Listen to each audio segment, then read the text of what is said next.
जय हिंद। मैं ब्रिगेडियर हेमंत महाजन आपका रामबाऊ मार्गी प्रबोधिनी में स्वागत करता हूं। अभी मेरे घड़ी तो ये हम दूसरी बार मिल रहे हैं जहां पर दो यूनिवर्सिटीज के स्टूडेंट्स हमारे साथ हैं। मुझे बहुत खुशी है कि इतने सारे विद्यार्थियों के साथ मैं आज बातचीत कर रहा हूं। मुझे डॉक्टर भागवत राजपूत, अमय जी रानड़े, इन सब का ये नज़र आ रहा है कि वो मुझे देख रहे हैं और शायद मेरी आवाज़ भी ठीक तरह से सुन रहे हैं। मैं अजय से रिक्वेस्ट करता हूं कि ज़रूर बताएं कि मेरी आवाज़ आपको सही तरीके से पहुंच रही है। 4 से 5 बजे तक हमारा ये सेशन होने वाला है। अगर बीच में कहीं तकलीफ होती है तो भी हम फिर एक बार वापस आ जाएंगे। अगर इंटरनेट का कुछ डिसरप्शन हो जाता है तो भी, यानी कि हम 4 से 5 इस विषय के ऊपर बातचीत करेंगे और इसके बाद हम कम से कम 10 से 15 मिनट के लिए सवाल जवाब लेंगे। अगर आपने कुछ बोलना है, आपने कुछ कहना है, तो तकरीबन 10-15 तो हम क्वेश्चन आंसर्स भी लेंगे इस विषय के ऊपर। ठीक है, मेरी आवाज आ रही है और आप मुझे ग्रीटिंग भी दे रहे हैं। आप सबको जय हिंद, भारत माता की जय।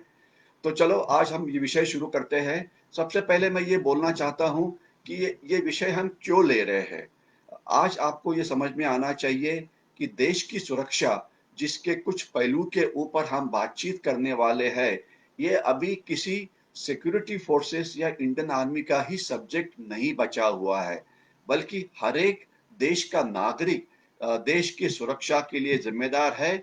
और उनको ये समझ में आना चाहिए कि एग्जैक्टली क्या हो रहा है। हमारी देश के सामने जो सुरक्षा की आह्वानें हैं वो किस प्रकार से है और हम एक देशभक्त, देश प्रेमी नागरिक के तौर के ऊपर हम किस प्रकार से देश को मदद कर सकते हैं। तो ये भी मैं बोलूँगा कि अगर आप स्टूडेंट है, अगर आप प्रोफेसर है, तो हम क्या कर सकते हैं। और इसके लिए, देश के लिए कुछ करने के लिए आपको लद्दाख में जाने की ज़रूरत नहीं है, बल्कि ये सब जो काम है वो आप जहाँ पर आप है वहीं पर बैठ के आप ये काम कर सकते हैं।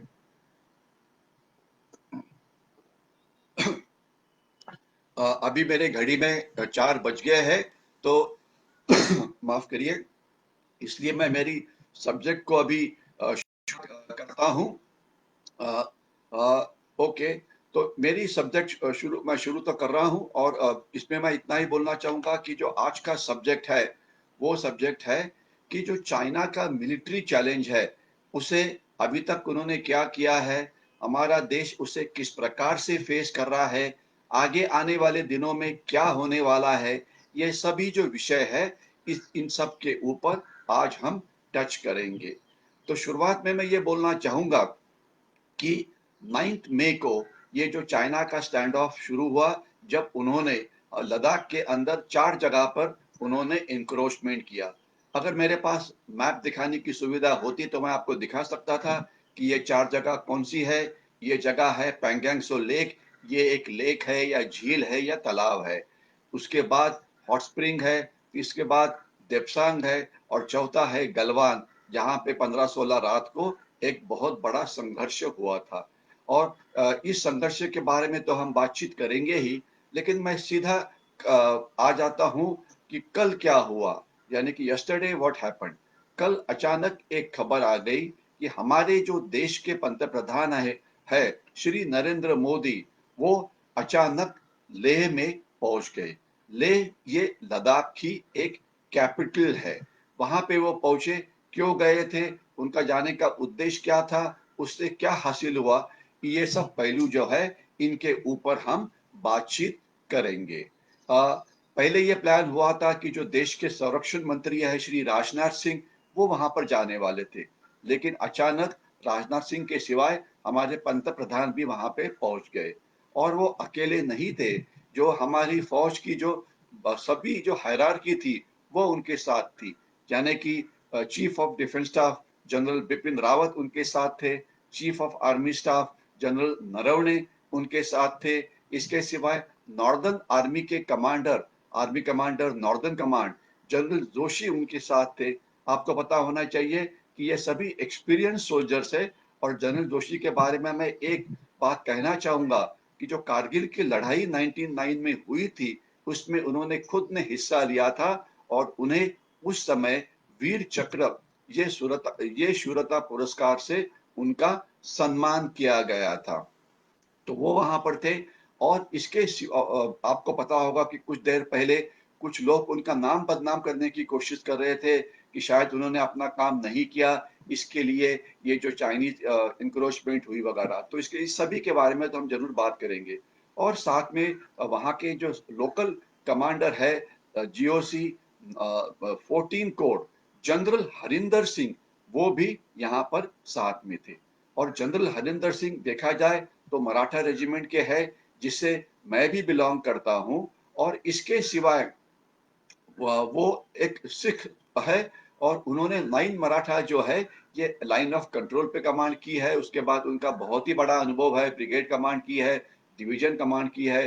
वो डीजीएमआई यानी कि डायरेक्टर जनरल मिलिट्री इंटेलिजेंस के रहे हुए और आज वहां पे कोर कमांडर है। तो जब जब श्री नरेंद्र मोदी वहां पे पहुंचे तो उसके पहले की हालात क्या थी? बस 2 दिन पहले ही जनरल हरिंदर सिंह, इन्होंने जो चाइनीज कमांडर है, इनके साथ उनकी बातचीत हुई थी। और ये तीसरी बार हुआ था कि जब फौजी लेवल के ऊपर बातचीत हुई थी। तो इस जो मीटिंग थी, उसका नतीजा क्या हुआ? ये मीटिंग तकरीबन 10 से 11 घंटा चली। यानी देखिए कि कितनी लंबी ये मीटिंग चली। और उसमें ये फैसला जाहिर हुआ कि जो 4 जगह पे जहां पे चाइनीज अंदर आए थे, उसमें से वो 3 जगह पे वो वापस जाएंगे। यानी कि वो वापस जाएंगे गलवान के अंदर, वो वापस जाएंगे देप्सांग के अंदर, हॉट स्प्रिंग के अंदर वगैरह। लेकिन जो एक एरिया है जिसे फिंगर का एरिया बोला जाता है, जो पैंगयांगसो लेक के बाजू की जो पहाड़ी है, वहां का एरिया, वहां पर चाइनीज पीछे जाने के लिए तैयार नहीं हुए। तो ये 4 में से 3 जगह, लेकिन क्या 3 जगह ये वापस जाएंगे?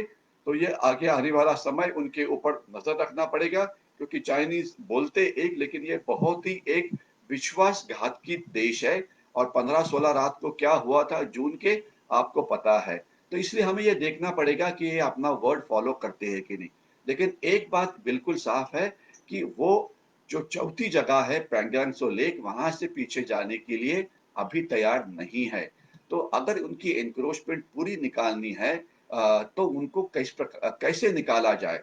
आज की बात यह है कि वहां पे हमारी फौज काफी है, हमारी फौज अच्छी काम करती है, लड़ने का उनका उनको बहुत अच्छा अनुभव है। और 15-16 रात को क्या हुआ, उसके बारे में मैं 2 मिनट बातचीत करने वाला हूं।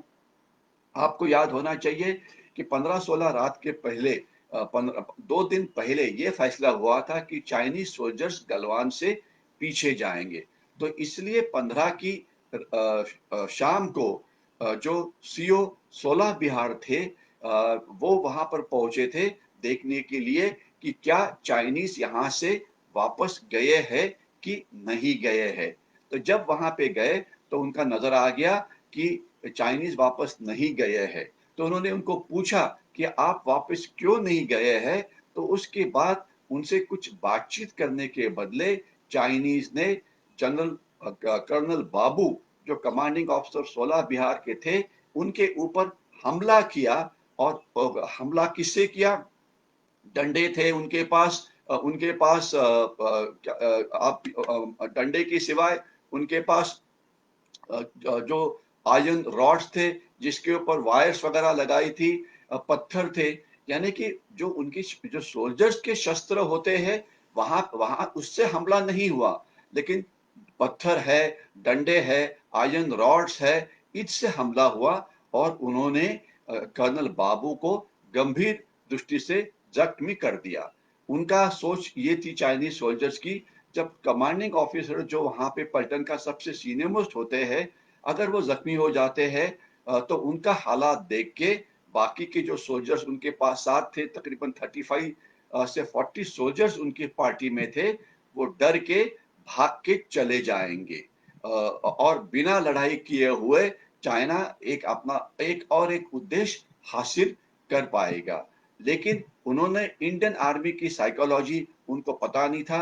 इंडियन आर्मी के जो सोल्जर्स होते हैं, उनको जो कमांडिंग ऑफिसर होते हैं, वो एक भगवान होता है और भगवान के ऊपर अगर आपका कोई हमला करे, तो उसका बदला तो लिया ही जाता है। कोई उनका अपमान करे, उनको ज़ख्मी करे, उनको मार दे, तो इससे ज़्यादा बड़ी जो गलती है, वो किसी ने भी नहीं की होगी। तो जैसे ही ये उनके ऊपर हमला हुआ, तो ये 35 सोल्जर्स उनके साथ थे, उन्होंने बिल्कुल सोचा नहीं कि हमारे सामने 150 या 200 से ज़्यादा चाइनीज़ सोल्जर्स है, क्योंकि वो तैयार थे इस प्रकार की कार्रवाई के लिए और हम केवल 35 है। उन्होंने एकदम उनके ऊपर हमला किया। अभी यहाँ जो करार हुए हैं उसके मुताबिक आप अपना शस्त्र का इस्तेमाल नहीं कर सकते हैं, लेकिन उन्होंने अपने हाथ से अपने राइफल के ऊपर लगे हुए बेनेट से, जो चाकू लगता है राइफल के ऊपर उसको बेनेट बोला जाता है, उनके ऊपर हमला किया और जो चाइनीज के पास से पत्थर छीन लिए, चाइनीज के सोल्जर्स के पास से उन्होंने डंडे छीन लिए और उनके ऊपर हमला किया। इसलिए कि चाइनीज इस प्रकार की कोई चीज एक्सपेक्ट कर रहे थे, तो उन्होंने क्या किया, उन्होंने और ज्यादा फौज जो उनकी वहां पे छुपी हुई थी, वो भी लड़ाई में शामिल हो गई। अर्थात ये सोल्जर्स ने पीछे बताया था कि हमारे ऊपर हमला हो गया है, हम हमले में जा रहे हैं, तो उनके लिए जो पीछे से 16 बिहार के जो बचे हुए सोल्जर्स थे, वो वहां पर आ गए। तकरीबन 150-200 हमारे सोल्जर्स, उसमें 3 पंजाब थी, उनके घातक प्लाटून भी आ गए। घातक प्लाटून यानी कि कमांडो प्लाटून क्या होता है, इसके बारे में शायद आपको जानकारी होगी। कुछ साल पहले एक मूवी आई थी, उसका नाम था प्रहार। ये एक मराठी एक्टर नाना पाटेकर ने उसमें एक हीरो का काम किया था, जो उस मूवी में एक आर्मी ऑफिसर का काम करते हैं और वो एक मराठा रेजिमेंट के ऑफिसर का वो काम कर रहे थे। तो ये मूवी बहुत ही कामयाब हुई थी और उसमें फौज की ट्रेनिंग कैसे होती है कमांडो की, खास तो बेलगाम में, वो उसमें दिखाया था। तो यही जो ट्रेंड घातक प्लाटून थे, वो भी वहां पर पहुंच गए और उन्होंने भी इस लड़ाई में हिस्सा लिया। तकरीब ये समय रात का था, नाइट बिल्कुल पिच डार्क थी, बिल्कुल कुछ नजर नहीं आ रहा था। जो टेम्परेचर था ये सब जीरो, यानी कि -10 -15 इतना था। पथरीला इलाका था। यहाँ पे मतलब जिसे बोलते हैं फुट ट्रैक था, जहाँ पे एक के पीछे एक को जाना पड़ता था। तो इस लड़ाई में अगर उनके 300-400 और हमारे अगर 100 150 या 200 तक लोग लड़ाई करेंगे, तो कैसी लड़ाई हो गई होगी, इसका आप अंदाजा लगा सकते हैं। तो ये लड़ाई 7 घंटा 8 घंटा चली और जो सुबह हो गई, तो ये नजर आ गया कि उस लड़ाई के अंदर फिर युद्ध विराम हुआ। बाकी के सीनियर ऑफिसर्स वहां पे आके पहुंचे, तो तब नजर आ गया कि इस लड़ाई के अंदर हमने हमारे 20 सोल्जर्स की प्राण 20 सोल्जर्स ने हमारे प्राण का बलिदान दिया, जिसमें कर्नल बाबू एक थे, एक 3 जूनियर कमीशन ऑफिसर्स थे और बाकी 16 और जवान थे। और उसकी कीमत हमने चाइना को बहुत ही सख्ती से चुकाने के लिए भाग किया। उनके 54 से ज्यादा सोल्जर्स मारे गए और 100 से ज्यादा गंभीर जख्मी हो गए। जब ये एक बहुत ही ऐसी लड़ाई थी, देखना चाहिए कि 1978 के बाद चाइना की जो आर्मी है, इन्होंने किसी भी लड़ाई में हिस्सा नहीं लिया है। ये पहली बार था कि चाइनीज सोल्जर्स का डेथ हो गया उनके बॉर्डर के ऊपर। और ये पहली बार उनका ये खून खराबा हो गया है, जिससे उनको काफी शौक लगा, क्योंकि वो सोच रहे थे कि शायद हमने अचानक हमला किया, उनके कमांडिंग ऑफिसर को मार दिया तो बाकी सब डर जाएंगे, लेकिन वैसे नहीं हुआ। और इसी लड़ाई के अंदर जो चाइनीज के जो कमांडिंग ऑफिसर थे, उनको हमने पकड़ के पीछे लाया। तो उसके बाद जब बातचीत हुई, तो ये नजर आ गया कि हमारे कुछ सोल्जर्स उनके इलाके में अटके थे, उनको हमने चाइनीज को चाइनीज ने हमने उनको प्रेशर डाला, इसलिए चाइनीज ने उनको छोड़ दिया। और उसके बाद जब हमारे सब सोल्जर्स बाकी जो गलती से वहां चले गए थे, उनको जब सेफली वापस आ गए, और उसके बाद हमने जो कमांडिंग ऑफिसर था चाइनीज का, उसे वापस कर दिया। तो 54 सोल्जर्स वहां पे मारे गए चाइना के और काफी सारे जख्मी हो गए। अभी ये 54 की फिगर कहाँ से आती है? चाइना ने तो एक्सेप्ट करना ही नहीं है कि हमारे इतने सारे सोल्जर्स मारे गए, क्योंकि वो तो छुपाना चाहेंगे और उन्होंने छुपाने की कोशिश की। लेकिन वहां पे काफी सारे चाइनीज हेलीकॉप्टर्स पीछे की तरफ आ गए, जो उनकी बॉडी ले गए, और हमारे पास उनके जो 19-20 लोगों की जो बॉडीज पड़ी थी, उसे हमने चाइनीज को वापस कर दिया, क्योंकि सोल्जर्स की लड़ाई खत्म होने के बाद उनकी अगर बॉडी आपके पास है तो उसे जिनेवा कन्वेंशन के मुताबिक वापस किया जाता है। तो ये हुआ। फिर इंटेलिजेंस रिपोर्ट से पता लग गया, जो उनके इंटरसेप्ट्स होते हैं, जो रेडियो सेट के ऊपर बातचीत होती है, उससे पता लग गया। लेकिन सबसे बड़ा कारण कि ये लड़ाई हम कितनी कामयाबी से लड़े हैं, उसका एक नतीजा ऐसे हुआ कि जो वहां पे चाइनीज सोल्जर्स के जो मुख्य थे, एक चाइनीज जनरल, जो कि तिब्बत के सीनियर मोस्ट जनरल है, इन्होंने अ, उनको वहां से बरतरफ किया गया, उनको वहां से निकाला गया। अगर कोई जनरल, उसकी प्लानिंग कामयाब होती है तो कोई उसको निकालेगा? यानी कि इसका मुताबिक जैसे हमने जनरल जोशी को या जनरल हरिंदर सिंह को वहां से निकाल देना है, अगर कोई ऐसे बहुत बड़ी गलती होती जिसे हमारे देश को एक बहुत ही ज्यादा खून खराबा फेस करना पड़ेगा, तो उनको निकाल दिया। तो ये बिल्कुल जाहिर था कि उनका जो काम हुआ उससे चाइनीज बिल्कुल खुश नहीं थे, जिससे उनको वहां से निकाल दिया। इतना ही नहीं, तो इसके बाद चाइनीज चुपचाप से तैयार हो गए हमारे साथ बातचीत करने के लिए, और उसके बाद जो जिस बातचीत के बारे में मैंने बात किया तो वो बातचीत हो गई, और बाकी उसमें 3 और जगह से उन्होंने पीछे जाने का फैसला कर लिया। तो चाइनीज को सिर्फ टिट फॉर टैट, यानी कि वैसे को जैसे को वैसा, यही चीज पता है। अगर आप सोचते हैं कि वो डिप्लोमेसी से बांध जाएंगे, तो डिप्लोमेसी या मुत्सद्देगिरी ये चाइना के लिए नहीं है, ना ये पाकिस्तान के लिए है। उल्टा डिप्लोमेसी का बहुत ही मिसयूज किया है। कभी बाद में हमें मौका मिलेगा तो जिस प्रकार से चाइना हमारे साथ अलग अलग प्रकार से युद्ध लड़ रहे हैं, इसके बारे में मैं बात करूंगा। जिसके जिसके अंदर चाइना हमारे साथ आज कोरोना वॉर, यानी कि चाइनीज वायरस का लड़ाई लड़ रहा है, जो एक बायोलॉजिकल वॉर है, जिससे पूरी दुनिया का बहुत ही ज्यादा नुकसान हुआ है, जितना नुकसान उनका फर्स्ट और सेकंड वर्ल्ड वॉर में नहीं हुआ था। और जो हमारा नुकसान हो गया है, ये नुकसान हमारा, हमने जितनी सारी लड़ाइयाँ लड़ी थी इंडिपेंडेंस मिलने के बाद, यानी कि 47 की लड़ाई, 62 की लड़ाई, 1965 की लड़ाई, 1971 की लड़ाई, 1909 की कारगिल की लड़ाई, उसके बाद शुरू हो गया दहशतवाद, प्रॉक्सी वॉर जो जम्मू कश्मीर में चल रहा था, इंसर्जेंसी जो नॉर्थ ईस्ट में चल रही थी, बॉम्ब ब्लास्ट जो हमारे शहरों में हो रहे थे, माओवाद जो सेंट्रल इंडिया में चला था। ये सभी को अगर आप इकट्ठा कर लेते हैं, इससे हमारे देश का जितना नुकसान हुआ, इससे ज्यादा नुकसान इस चाइनीज वायरस के लड़ाई के कारण हुआ है। तो ये मत सोचना कि चाइनीज ने जो अपना अतिक्रमण है ये 9 मई को शुरू किया, उन्होंने ये फरवरी में शुरू किया, जब से हमारे खिलाफ एक महायुद्ध शुरू हो गया है। तो अभी मैं आगे चलता हूं। हमारे पास वो लद्दाख में उन्होंने अतिक्रमण किया, जो मेरा आज का सब्जेक्ट है, तो ये एक मिलिट्री चैलेंज है। इसके सिवाय वो हमारे खिलाफ एक प्रोपोगंडा वॉर चला रहे हैं, एक इंफॉर्मेशन वॉर चला रहे हैं, एक डिसइंफॉर्मेशन वॉर चला रहे हैं, एक साइकोलॉजिकल वॉरफेयर चला रहे हैं। इसका उद्देश्य क्या है? इसका उद्देश्य यह है आपको डराना कि भैया देखिए, चाइना की जो इकोनॉमी है आपसे 4 गुना ज्यादा है, तो उनसे पंगा मत लो।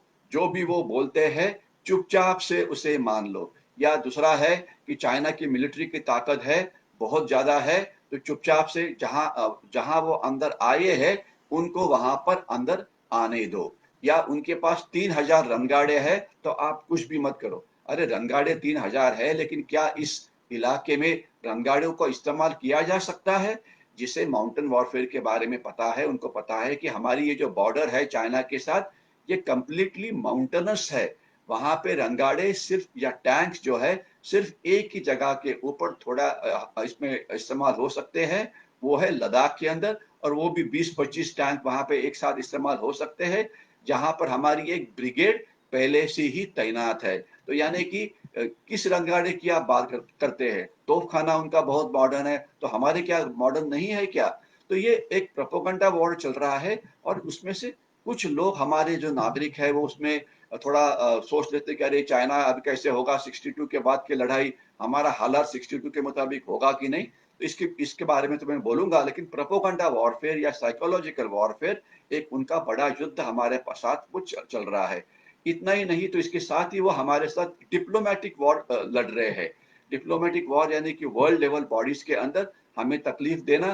परसों की ही बात है, उन्होंने यूनाइटेड नेशन सिक्योरिटी काउंसिल के अंदर एक रेजोल्यूशन लाने की कोशिश की, जिसमें उन्होंने बोला कि 4 दिन पहले जो पाकिस्तान का जो कराची स्टॉक एक्सचेंज है, उसके ऊपर बलूचिस्तान के दहशतवादियों ने हमला किया। तो उनका कहना था ये हमला इंडिया ने उनको बोला या भारत ने उनको बोला इसलिए हो गया, इसलिए इस अटैक के लिए इंडिया को जिम्मेदार आपने ठहराना चाहिए। लेकिन अमेरिका और जर्मनी ने इस वेटो का इस्तेमाल करते हुए इसको खारिज कर दिया। तो ये डिप्लोमेटिक वॉर जो है, इसके बारे में हम कभी बात करेंगे। पॉलिटिकल वॉर, वो क्या करते हैं कि अलग अलग देशों के अंदर उनकी डेमोक्रेसी में घुसखोरी करने की कोशिश करते हैं, कुछ पॉलिटिकल पार्टीज को मदद करने की कोशिश करते हैं, उनकी फंडिंग करते हैं, कुछ एनजीओज को फंडिंग करते हैं, जिससे वो जो लैंग्वेज चाइना चाहता है वो लैंग्वेज वो बोलना शुरू कर लेते हैं। पॉलिटिकल वॉरफेयर ये हमारा एक अलग सब्जेक्ट होगा, लेकिन उसका मैं आपको एक ही एग्जांपल देना चाहता हूँ।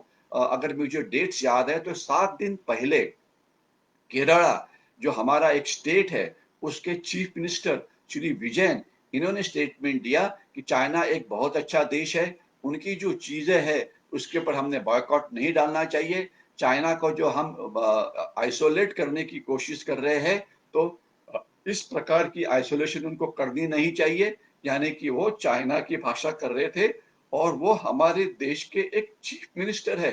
तो अभी बताइए कि इनके खिलाफ आप क्या एक्शन लेंगे? शायद जब हम कुछ सवाल जवाब करेंगे तो उसमें इसके ऊपर बातचीत कर सकते हैं। पिछले कुछ दिनों से टीवी के ऊपर एक बातचीत चल रही थी। मैं पॉलिटिक्स में कभी भी जाना नहीं चाहता हूं, क्योंकि वहां पे सिर्फ तू मैं होती है और कुछ मुद्दा हासिल नहीं होता। लेकिन कुछ पॉलिटिकल पार्टीज है, वो चाइना की लैंग्वेज बातचीत कर रहे हैं और उनको चाइना कोट करता है कि देखो ये बोल रहे कि ये पॉलिटिकल पार्टी इस प्रकार से बोल रही है, जो एक्चुअली चाइना या पाकिस्तान बोलना चाहता है। तो ये पॉलिटिकल वॉरफेयर के बारे में तो हम कभी बात करेंगे इसके आगे कभी। लेकिन मैं आपको एक ही चीज का अभी ध्यान दूंगा कि जो चीज हो गई है कि उसमें चाइना ने इटाली के अंदर किस प्रकार से घुसखोरी की और उनको कैसे चाइना का एक आर्थिक गुलाम बना दिया। ये स्टोरी जब से ये चाइनीज वायरस शुरू हुआ तब से ये सोशल मीडिया के ऊपर घूम रही है। उससे आप जरूर पढ़िए, कभी मौका मिलेगा तो उसके बारे में हम बात करेंगे। या इसके सिवाय आपको याद होना चाहिए कि 70s और 80s के अंदर एक महासत्ता थी जिनका नाम था USSR, United Soviet socialist Republic. उनकी जो गुप्तहेर संस्था थी उनका नाम था केजीबी। केजीबी के एक एजेंट थे मिट्रोविन। मैं रिपीट करता हूं, केजीबी के एजेंट थे मिट्रोविन।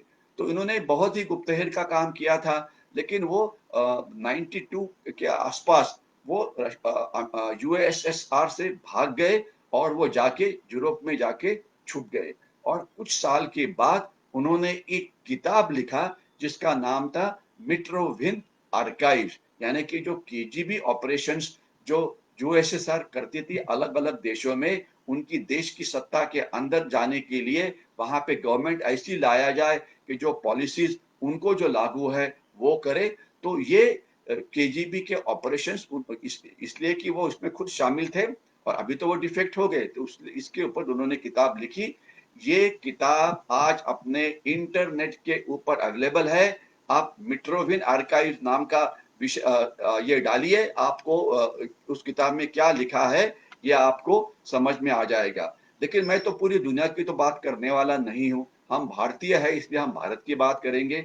इस किताब के अंदर एक पूरा चैप्टर है जो हिंदुस्तान के ऊपर है कि जो केजीबी ऑपरेशंस हमारे देश के अंदर हुए 70s और 80s के अंदर, उन्होंने किसे पैसा दिया, किसने उनके लिए क्या काम किया, किस प्रकार से वो सबवर्शन करते थे, सैबोटाज करते थे, इसके बारे में हमारे देश में की हुई कारगिरी काम का वहां पे नाम है। ये आप देखिए चैप्टर और खुद ही फैसला करिए कि, और ये सभी जो नाम उसमें जो लिखे हुए हैं इसे आप अच्छी तरह से जानेंगे। ओके, तो पॉलिटिकल वॉरफेयर की बातचीत हम कभी बाद में करेंगे। तो ये अलग अलग जो लड़ाइयाँ है जिसे हम हाइब्रिड वॉर बोलते हैं, एक ही साथ चाइना हमारे साथ लड़ रहा है, इसका एक एस्पेक्ट है कि जो जिसके बारे में आज हम बात कर रहे हैं, वो है मिलिट्री एस्पेक्ट्स। तो अभी हम वापस फिर आ जाते हैं कि श्री नरेंद्र मोदी ने विजिट किया कल, वहां पे उसका क्या उद्देश्य था? उसके काफी सारे उद्देश्य थे। नंबर एक उद्देश्य चाइना को एक मैसेज देना। वहां से उन्होंने एक स्पीच दी जो टीवी के ऊपर आ रही थी, जिसमें उन्होंने बताया कि भाई ये एक्सपांशनिस्ट आपकी जो पॉलिसी है ये बिल्कुल सही नहीं है। तो पूरी चाइना ने उनको देखा होगा कि भारत के जो सबसे बड़े लीडर है वो पहुंच गए लद्दाख के अंदर, जो कि एक युद्ध भूमि है, लेकिन उनके जो लीडर है शिन जिनपिंग यानी कि चाइना के प्राइम मिनिस्टर, वो छुप के बीजिंग में बैठे हुए हैं और वो अपने सोल्जर्स को केवल बलि का बकरा बनाते हैं। उनकी शक्ल किसी ने देखी नहीं है, क्या है, कहाँ पर वो है। चाइना को हमने क्लियर मैसेज दिया कि आप आपने जो इंक्रोचमेंट की हुई जगह है वहां से आपने वापस जाना चाहिए। ये मतलब नहीं है मेरा कहने का कि ये सुनने के बाद चाइनीज तुरंत जाएंगे, लेकिन ये मैसेज बिल्कुल साफ दिया गया कि लद्दाख हमारे लिए इम्पोर्टेंट है और इस प्रकार की एनक्रोचमेंट हम बिल्कुल सहन नहीं करेंगे। तो एक तो था ये पॉलिटिकल मैसेज जो चाइना के लिए था। दूसरा यही पॉलिटिकल मैसेज जो था ये चाइनीज सोल्जर्स के लिए भी था। आपको याद होगा कि जैसे हमारे पास अलग अलग सोशल मीडिया है, फेसबुक है, ट्विटर है, इंस्टाग्राम है, उसके सिवाय यूट्यूब है वगैरह, इसका सबका आप लोग तो इस्तेमाल करते ही है। लेकिन ये बताइए कि क्या इस प्रकार की सोशल मीडिया चाइना में है? तो उसका शॉर्ट आंसर है नहीं।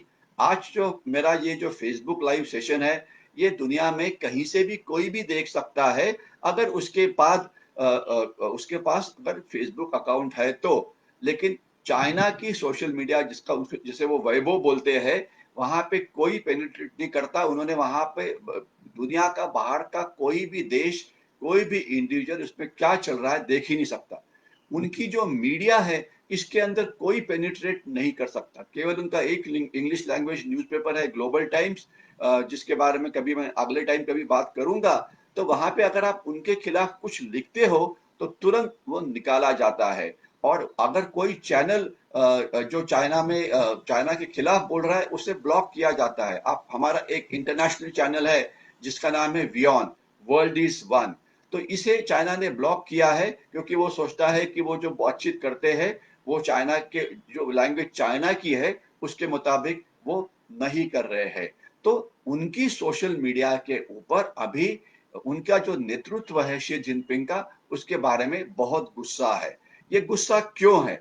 गुस्सा इसलिए है कि जो इंडियन सोल्जर्स ने जिन्होंने अपने प्राण की बाजी लगाई, उनको उनकी बॉडीज को उनके नेटिव प्लेस को भेजा गया। वहां पे पूरा जो लश्करी सम्मान होता है उसके अंदर और राजकीय सम्मान के अंदर उनका अंत्यविधि किया गया।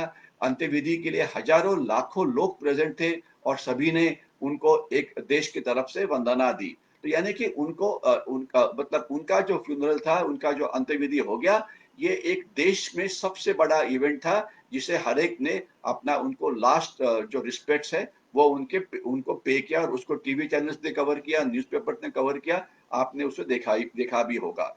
लेकिन उसके बदले में जो चाइनीज सोल्जर्स जो मारे गए, उनकी जो लास्ट राइट्स हुई वो चुपचाप से की गई, क्योंकि चाइना दिखाना नहीं चाहता था कि उनके कितने सोल्जर्स इसमें मारे गए। तो इसलिए जो ये चाइनीज सोल्जर्स के जो फैमिली मेंबर्स है, उसके अंदर ये बहुत गुस्सा है कि देखिए इंडियंस को इतना रिस्पेक्ट मिला उनके कंट्रीमैन से, लेकिन हमें तो कुछ रिस्पेक्ट नहीं है। तो जिसने किसी ने भाई गंवाया था, जिसने किसी ने अपना लड़का गंवाया था या किसी ने फादर गंवाया था, हस्बैंड गंवाया था, तो उस फैमिली में तो बहुत गुस्सा है गवर्नमेंट के खिलाफ कि ये क्या कर रहे हो, आप क्यों रिस्पेक्ट नहीं दे रहे हो हमें, कि जो एक लास्ट चीज है जो किसी सोल्जर को मिलनी चाहिए अगर वो देश के लिए अपना जान देता है तो वो नहीं दिया गया। इतना ही नहीं, तो आज चाइना में जो एक्स सर्विसमैन कम्युनिटी है, यानी कि सोल्जर्स जो अभी रिटायर्ड हो गए हैं, उनकी संख्या ऑलमोस्ट अभी 75 और 80 लाख के बीच में है, यानी कि काफी है। तो ये भी बहुत गुस्से में है कि इस प्रकार की जो गवर्नमेंट की पॉलिसी है वो उनको बिल्कुल ठीक नहीं लगती है। तो इसीलिए ये गुस्सा अभी जब वो देखेंगे कि हमारे पंतप्रधान आज जाके सभी जवानों को मिले, उनके साथ बातचीत की, जो जख्मी थे लेह के हॉस्पिटल में उनको जाकर मिले, इनकी सभी लाइव टेलीकास्ट हो रही थी, आप सभी ने ये देखा ही होगा। लेकिन ऐसे कुछ हुआ चाइनीज के बारे में? बिल्कुल नहीं, वहाँ पे क्या हुआ उनके लोगों को पता ही नहीं है। तो हमारे पंतप्रधान वहाँ पे गए, सोल्जर्स को मिले, तो इससे चाइनीज को तो बुरा लगा, उनका मोराल के ऊपर असर तो हो गया। देखते हैं अभी क्या उनकी लड़ाई करने की क्षमता होगी इसके बाद। लेकिन हमारे जो सोल्जर थे उनका मोराल जरूर ही ऊपर गया होगा, उसमें कोई शक नहीं है।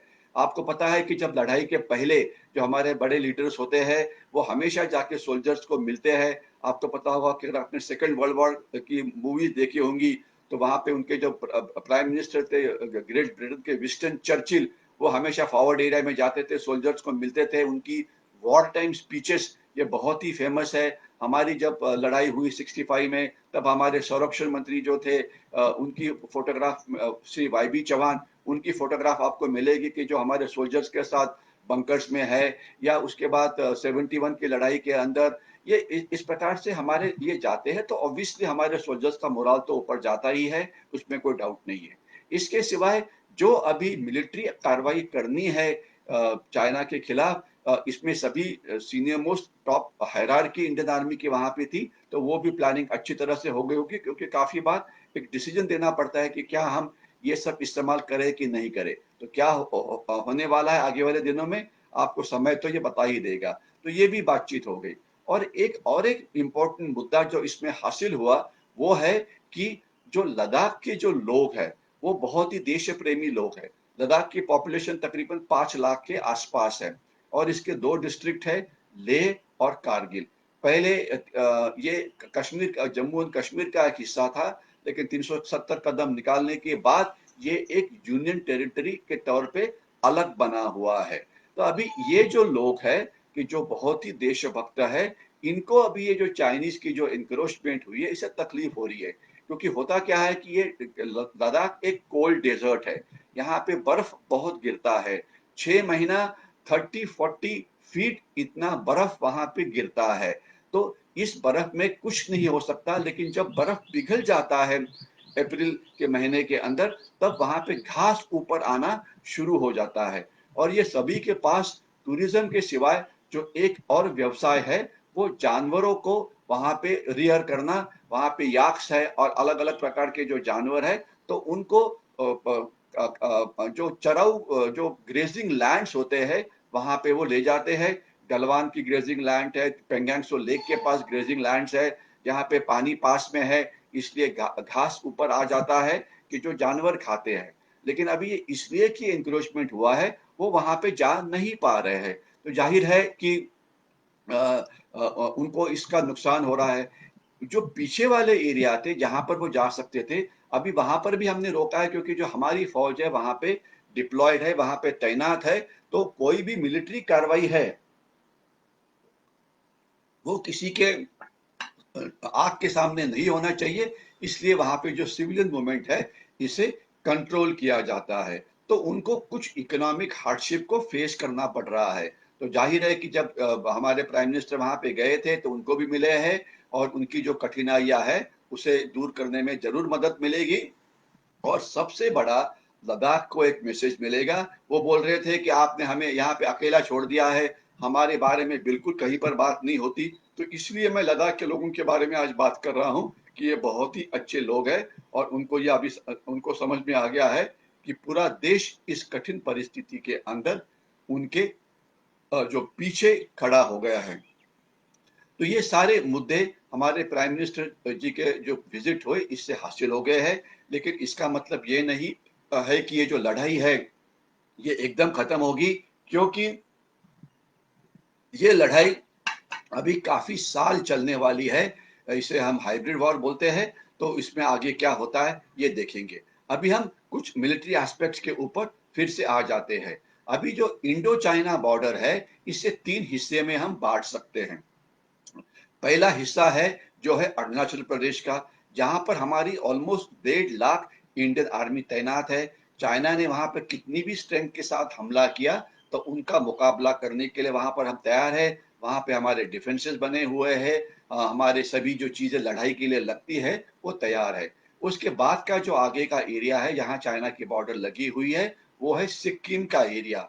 वहाँ पर भी जो हमारी तैयारी है वो बहुत अच्छी है, बिल्कुल उसकी फ़िक्र नहीं करिए। इसके नीचे ही जो हमारा सिलीगुड़ी कॉरिडोर है, वो है कि जो एक जिसे चिकन स्नेक बोला जाता है कि एक नैरो कॉरिडोर है, जो हमारी देश को ईशान्य भारत के साथ कनेक्ट करता है। तो उसकी डिफेंस की भी आप फ़िक्र मत करिए। इसके बाद जो नेक्स्ट एरिया आता है, वो होता है हिमाचल प्रदेश या उत्तराखंड का। आप एक टूरिस्ट बन के जोशीमठ वगैरह गए होंगे, केदारनाथ, बद्रीनाथ वगैरह, वहाँ का एरिया। तो वहाँ पर भी 50-60 हज़ार से ज़्यादा फ़ौज जो है हमारी, वो तैनात है। इतना ही नहीं, तो जो लद्दाख का एरिया जहाँ पर आज की ये जो गड़बड़ है वो चल रही है, वहाँ पर हमारी 14 कोर तैनात है, यानी कि 50 से 60 हज़ार वहाँ पे फ़ौज है। एक आर्मर्ड ब्रिगेड यानी कि ऑलमोस्ट अबाउट 150 रनगाड़े या टैंक्स वहाँ पर है। एपीसी यानी आर्मर्ड पर्सनल कैरियर वहाँ पर है। हमारी आधुनिक तोहफे बफोर्स वगैरह वहाँ पर है। हमारे चिनूक हेलीकॉप्टर्स जो हमारे अत्याधुनिक है वो वहाँ पर है। यानी कि हमारी लड़ने की तैयारी बहुत ही अच्छी है, उसमें कोई किसी को शक नहीं होना चाहिए। तो इतना फौज होने के बाद फिर ये इंक्रोचमेंट ये क्यों होती है? तो इसे आपको समझ में आना चाहिए कि जो हमारी जो बॉर्डर है, इसको एलएसी बोला जाता है, लाइन ऑफ एक्चुअल कंट्रोल। ये जो इंटरनेशनल बॉर्डर हमारे पाकिस्तान के साथ है, या एलओसी लाइन ऑफ कंट्रोल जो पाकिस्तान के साथ जम्मू कश्मीर के हमारा जम्मू कश्मीर और पाकिस्तान के बीच में है, इसमें और एलएसी में बहुत फर्क है। एलओसी के ऊपर आप देखते हैं रोज ही अलग अलग हथियारों की फायरिंग होती है। राइफल है, लाइट मशीन गन है, इसके सिवाय हमारी मोटर्स है, इसके सिवाय ज़रूरत पड़ती है तो तोपखाने की मोटर्स का भी इस्तेमाल किया जाता है, तोपखाने का इस्तेमाल किया जाता है। अलग-अलग प्रकार की कार्रवाइयाँ होती है।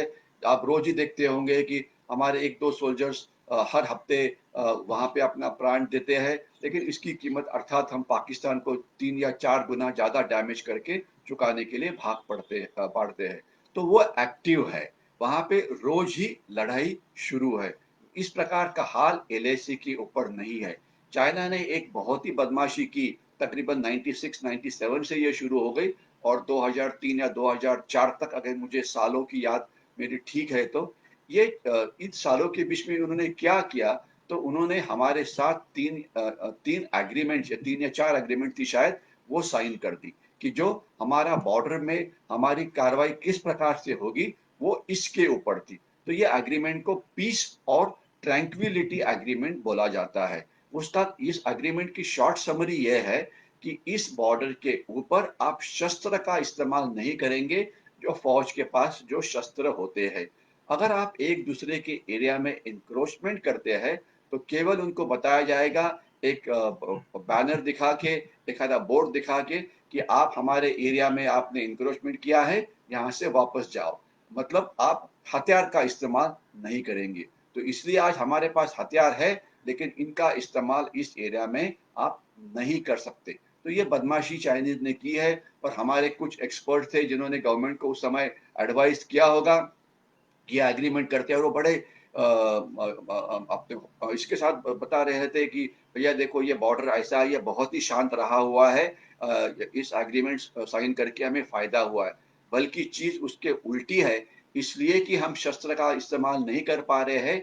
चाइनीज, जिसका एक शब्द इस्तेमाल किया था जनरल रावत जी ने, कि सलामी स्लाइसिंग, यानी कि आगे आगे थोड़ा बहुत बढ़ना, इस प्रकार की बदमाशी वो कर रहे हैं। और हर साल 250-300 बार इस प्रकार से वो हमारे एरिया के अंदर आने की कोशिश करते हैं, लेकिन हमारे मीडिया में उसके बारे में कभी ज़्यादा बताया नहीं जाता, चुपचाप उसके ऊपर हम रहते हैं। और जब भी आते हैं तो हमारी फ़ौज उनको रोकने की कोशिश करेगी ही, तो कैसे रोकेंगे उनको? अगर वो आपका बैनर देख के नहीं सुनते हैं, तो उनको धक्का मार के वहाँ से निकालना पड़ता है। तो वो धक्के-मुक्की हो जाती है, रेसलिंग हो जाता है, कराटे जूडो हो जाता है, कुश्ती हो जाती है, बॉक्सिंग हो जाती है। और इसमें हमारे सोल्जर्स जख्मी होते हैं, हम उनको जख्मी करते हैं। यानी कि ये जो एक्सपर्ट थे जिन्होंने गवर्नमेंट को एडवाइस किया, उनके लिए तो बॉर्डर शांत है, लेकिन सेना के लिए ये बॉर्डर बिल्कुल शांत नहीं है। हमारे सैनिक को काफ़ी बार सीरियसली इंजर्ड भी हो जाते हैं, अर्थात हम उनको जैसे कि वैसा ये जवाब ज़रूर देते हैं। लेकिन जब 9 मई को जब पहली बार इस समय जब चाइनीज़ अंदर आए, तो इस समय ये ज़्यादा एग्रेसिव थे। वो हाथ में उनके पास शस्त्र तो नहीं थे, लेकिन उन्होंने डंडे लेकर आ गए, रॉड्स लेकर आ गए और उन्होंने हमारे सैनिकों के ऊपर जब पहली मुठभेड़ हो गई, जब हमारे सैनिक उनको रोकने के लिए, तो उन्होंने डंडे से उनके ऊपर हमला किया। अर्थात हमारे सैनिक कुछ ज़ख्मी ज़रूर हुए, लेकिन उसके बाद हमने उनको भी ज़ख्मी करना शुरू कर दिया है। लेकिन यानी कि वायलेंस की लेवल जो है, ये बढ़ी हुई है। और 15-16 रात को क्या हुआ, अचानक कितनी लेवल बढ़ी, ये आपने देखा हुआ है। तो चाइना ने इसका एक बहुत बदमाशी के साथ इस्तेमाल किया हुआ है। एलएसी के अंदर 2 शब्द इस्तेमाल किए जाते हैं, एक है डिस्प्यूटेड एरिया और दूसरा है क्लेम लाइन। चाइना बोलता है कि एलएसी के हमारे भारत की तरफ का कुछ एरिया ऐसा है, जो वो बोलते हैं कि वो हमारा एरिया है, इसलिए हम वहाँ और जो जहाँ तक वो बोलते हैं हमारा एरिया है, उसे वो क्लेम लाइन बोलते हैं। तो उनकी जो इंट्रूजन होती है या उनकी जो एन्क्रोचमेंट होती है, वो जनरली इस इलाके के अंदर होती है। और हम भी बोलते हैं कि एलएसी की तरफ से जो चाइना की तरफ जो एरिया है, वो एरिया ऐसे है कि कुछ इलाके के ऊपर हम हमारा हक मानते हैं। तो ये जो डिस्प्यूटेड एरिया है, कुछ चाइना की तरफ, कुछ हमारी तरफ, इसके अंदर कोई सोल्जर्स नहीं रहते हैं। वहाँ पे पेट्रोलिंग यानी कि गश्त ज़रूर की जाती है रेगुलर इंटरवल्स के ऊपर। इसलिए जो हमने शब्द सुने होंगे कि पेट्रोलिंग पॉइंट 14, पेट्रोलिंग पॉइंट 15, ये एक जगह है जहाँ से वो हम उस इलाके में एंटर करते हैं, क्योंकि ये माउंटेनस एरिया है, तो कहीं से भी आप डिस्प्यूटेड एरिया में नहीं जा सकते हैं, क्योंकि रास्ता ही जो फुट ट्रैक्स होता है, वही केवल 1 या 2 ही होता है। तो वहाँ पे इस प्रकार की पेट्रोलिंग चलती है। ये जो एरिया है, यहाँ पे बर्फ बहुत गिरती है, टेम्परेचर ये बहुत सब ज़ीरो होता है। तो यहाँ पे 6 महीना तक कुछ नहीं हो सकता, जब बर्फ चली जाती है, तो उसके बाद ही कुछ हो सकता है। यानी कि इस प्रकार की इंट्रूजन्स वगैरह जो है। अभी हम चाइनीज़ आर्मी के बारे में बात करें और हमारी हिंदुस्तानी आर्मी की बात करें, तो आपको ये समझ में आएगा कि इंडियन आर्मी को लड़ने का बहुत ही ज़्यादा एक्सपीरियंस है। हमने कितनी सारी लड़ाइयाँ लड़ी हुई है, आपको पता है, जिसका मैंने मेंशन शुरुआत में किया था। और यही नहीं, तो अभी भी हमारी आर्मी एक लड़ाई लड़ रही है। रोज़ ही आप देख रहे हैं, अगर आप देखेंगे हर साल की अगर आप स्टैटिस्टिक देखेंगे, तो हर साल ऑलमोस्ट 300 से 400 हमारे जवान और ऑफिसर्स अपने प्राण की बाजी लगाते हैं देश को सुरक्षित रखने के लिए, या तो वो जम्मू कश्मीर में हो, ईशान्य भारत में हो, या एलओसी के ऊपर हो। और ये जो फिगर्स है आपको ministry of defence, ministry of home affairs के साइट पे मिल जाएगा, या अगर आपको कोई ओपन साइट चाहिए, तो एक साउथ एशिया टेररिज्म पोर्टल नाम का साइट है। अपना एक थिंक टैंक का ये साइट है, वहां पर आपको अभी की कितने सैनिक हमने इस साल जान उन्होंने दी है हमारे देश के लिए, वो आपकी फिगर्स उनको वहाँ पे मिल जाएगी। और इसके सिवाय अगर आप महाराष्ट्र में रहते हैं, तो यहाँ पे वॉर मेमोरियल है। अगर आप दिल्ली में रहते हैं, तो वहाँ पे एक वॉर मेमोरियल है। वहाँ पे जो सोल्जर्स जिन्होंने अपने प्राण दिए हैं, उनके नाम वहाँ पे लिखे हुए हैं। और अगर आपने इस वॉर मेमोरियल को विजिट किया होगा, समझ लीजिए आज विजिट किया, और उसके बाद 15 दिन के बाद एक बार फिर गए, तो एक दुर्दैव की बात यह है कि वहाँ पे जो लास्ट वाला नाम था, इसमें 5, 6, 10 नाम और ऐड हुए जाते हैं। तो हमारी बॉर्डर्स बहुत ही एक्टिव है, हमारे सोल्जर्स लड़ते रहते हैं, और ये आपको पता है। लेकिन चाइनीज आर्मी लास्ट लड़ाई कब लड़ी थी? तो लास्ट लड़ाई वो लड़े थे 1978 के अंदर, जब वो वियतनाम के साथ लड़ाई लड़े थे। और इस लड़ाई के अंदर वियतनाम ने उनका पराभव कर दिया था। और इसमें जो मेन वियतनाम आर्मी थी, वो लड़ी नहीं थी, केवल वियतनाम के जो बॉर्डर गार्ड्स थे, उन्होंने लड़ाई की।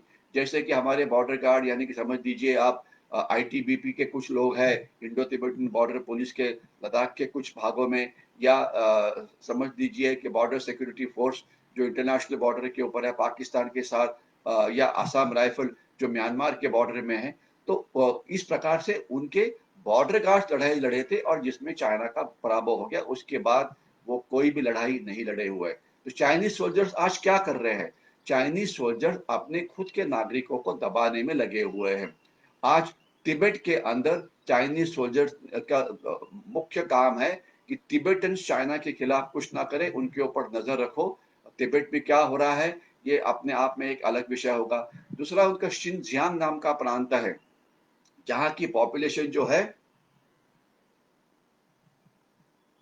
जो उइगर मुस्लिम्स की है, वहां पर भी उनको दबा के रखा हुआ है। आज कम से कम 20 लाख से ज्यादा उइगर मुस्लिम जो है वो कंसंट्रेशन कैंप्स के अंदर है।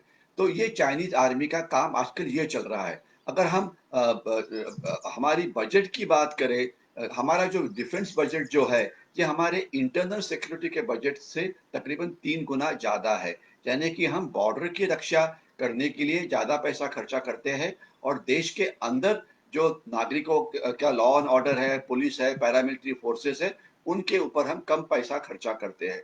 लेकिन चाइना का जो इंटरनल सिक्योरिटी बजट है वो उनका एक्सटर्नल सिक्योरिटी बजट से ज्यादा है। यानी कि अपने खुद को लोगों के ऊपर नजर रखने के लिए वो ज्यादा पैसा है वो खर्चा करते हैं। चाइनीज सोल्जर्स जो है उनका जो टेन्योर होता है वो केवल 3 साल होता है। आपको पता होना चाहिए हमारे सोल्जर जो है 18 साल की उम्र में जब फौज में आते हैं तो वो 15 साल उनको फौज में रखा जाता है और उनके बाद उनको बाहर निकाला जाता है, क्योंकि हम हमारे आर्मी को यंग आर्मी रखना चाहते हैं। यानी कि 18 से लेकर 33 की उम्र तक शायद वो हमारे फौज में होंगे। लेकिन चाइनीज सोल्जर्स का कुछ अलग ही मामला है। वहां पे सोल्जरिंग ये हर एक सिटीजन के लिए कंपलसरी है। तो हर एक को 3 साल के लिए वहां पे फौज में आना पड़ता है। तो 3 साल में से 1 साल उनका ट्रेनिंग के ऊपर गुजरता है कि जो फौजी ट्रेनिंग उनको दी जाती है। और इसमें से 3 महीने उनके लिए केवल पॉलिटिकल ट्रेनिंग होती है। कम्युनिस्ट पार्टी ऑफ चाइना जो है उनकी फिलोसफी को सिखाना। और उसके बाद वो 2 साल ही केवल फौज में नौकरी करते हैं और उसके बाद उनको बाहर जाना पड़ता है। तो अभी बताइए कि जिसने 2 साल के बाद बाहर जाना है, उसने एक बार फिर से रोटी कपड़ा मकान की लड़ाई लड़नी है, तो उनको उसका सोल्जरिंग में क्या इंटरेस्ट होगा? तो उनका सोल्जरिंग में इंटरेस्ट बहुत ही कम होता है। उनकी जो मिलिट्री लीडरशिप है वो ज्यादा पॉलिटिकल ओरिएंटेड है। यानी कि जो पॉलिटिकल उनका उनके जैसे हमारी बटालियंस होती है वहां पे हमारे कमांडिंग ऑफिसर्स ये सर्वो सर्वो होते हैं, सबसे सीनियर मोस्ट होते हैं। लेकिन उनकी बटालियन के अंदर सीओ के सिवाय एक पॉलिटिकल कमिश्नर होता है कि जो चाइनीज कम्युनिस्ट पार्टी का बॉस होता है। उसे पूछे बिना वो ज्यादा पावरफुल होता है बटालियन के अंदर। तो ये पॉलिटिकल जो इंटरफेरेंस है वो वहां पर बहुत ही ज्यादा है। जब तक सवाल है कि कुछ प्रोपेगेंडा शुरू हो गया कि उनके पास बहुत रंगाड़े हैं, आपको ये बिल्कुल समझ में साफ आना चाहिए कि जितनी भी चाइनीज आर्मी आती है उसके साथ लड़ने के लिए हम तैयार है। क्योंकि ये जो एरिया माउंटेनस है, अगर आपको वॉरफेयर के बारे में पता है तो उसमें ये बोला जाता है कि माउंटेन्स के अंदर खुद की डिफेंस करना ये हमेशा बहुत ही आसान रहता है। और अगर कोई उसके ऊपर हमला करना चाहता है तो अगर माउंटेन्स में अगर एक सोल्जर डिफेंस पे बैठा हुआ है तो उससे 12 गुना ज्यादा सोल्जर्स को आपको वहां पे लाना पड़ता है अगर आपने किसी एरिया को कैप्चर करना पड़ेगा तो यानी कि हम डिफेंस में है, हमारा कोई आक्रामक इरादा नहीं है, तो हमारे लिए टेरेन ये जो अच्छी है। इसके सिवाय हमारे रिजर्व्स अगर जरूरत पड़े तो हम ज्यादा फौज भी यहाँ पे ला सकते हैं। अगर आपको एग्जाम्पल देने की जरूरत है तो आपको पता होना चाहिए कि हमारी जो श्रीनगर वैली है वहां पे 15-15 कोर जो है वो दहशतवादी विरोधी अभियान में लगी हुई है। उनके अंदर राष्ट्रीय राइफल काम कर रही है जो काउंटर टेररिस्ट ऑपरेशन में हिस्सा लेती है। और 16 कोर जो नीचे की तरफ है जम्मू उधमपुर के इलाके में या अखनूर पुंछ वगैरह के इलाके में, उनके पास भी 3 राष्ट्रीय राइफल्स की बटालियंस है, डिविजन्स है। यानी कि तकरीबन 5 से 6 डिवीजन हमारे पास रिजर्व के ऊपर अवेलेबल है। जरूरत पड़े तो वो लद्दाख या जहां पर भी जाना है वहां पर जा सकते हैं। इतना ही नहीं तो हमारे पास रिजर्व कोर भी है जो लड़ाई के लिए अवेलेबल है। यानी कि शॉर्ट में समरी यह है कि हमारे पास फौज की कोई कमी नहीं है, हमारे पास शस्त्रों की कोई कमी नहीं है, हमारे पास एम्युनिशन की कोई कमी नहीं है, हमारा नेतृत्व बहुत अच्छा है। हमारे यंग सोल्जर्स कितना अच्छा काम करते हैं यह आपने कारगिल में देखा ही होगा। और आपको पता होगा कि हर साल 25 से 30 हमारे जो अधिकारी है, ऑफिसर्स है, अपनी जान की बाजी वहां पे लगाते हैं हमारे सरहद के ऊपर। एक 3 हफ्ते की पहले ही बात थी कि वहां पे कमांडिंग ऑफिसर 21 RR कर्नल अनुरोग, अगर उनका नाम मुझे ठीक मैंने याद किया होगा, तो उन्होंने अपना जान दी कश्मीर में 3 दहशतवादियों को मार के। और उसके साथ एक मेजर थे, उन्होंने अपनी जान दे दी। आप 25 से 30 हमारे ऑफिसर्स हर साल देश के लिए जान दे देते हैं। ये क्यों? क्योंकि हमारा जो लीडरशिप है, उनका जो मतलब लड़ाई का तरीका है, इसे बोलते हैं leading from the front. Leading from the front का मतलब है कि लड़ाई के अंदर जहाँ पे जान जा सकती है आपकी या आप जख्मी हो सकते हैं, वहाँ पर एक ही तरीका है कि जो लीडरशिप होती है, अगर वो सामने ना हो, तो आप कभी भी आपके सोल्जर्स जिस एफिशिएंसी के साथ काम करनी चाहिए, वो इस एफिशिएंसी से काम नहीं करेंगे। तो इसलिए हमारे ऑफिसर्स अपनी जान को तो देते हैं, लेकिन देश हमेशा जीतता है। और उसका एग्जाम्पल देना होगा तो इसलिए कि मैं महाराष्ट्र से हूँ, छत्रपति शिवाजी महाराज की मैं एग्जाम्पल दे सकता हूँ कि जब वो अफजल खान को मारने के लिए गए थे, वो खुद चले गए। उनके पास बहुत सारे सबॉर्डिनेट्स थे जो इक्वली ब्रेव थे, लेकिन उन्होंने उनको नहीं भेजा, वो खुद गए, क्योंकि वो अपने सोल्जर्स को दिखाना चाहते हैं कि आपका जो राजा है, आपके इतना ही ब्रेव है, आपके इतना ही धोखे को ये करता है। तो ये इसलिए सोल्जर्स महापराक्रम करते। तो मराठों ने क्या किया, पेशवे कहाँ-कहाँ चले गए, उन्होंने वो पेशावर के पास कैसे पहुँच गए, आपने देखा है।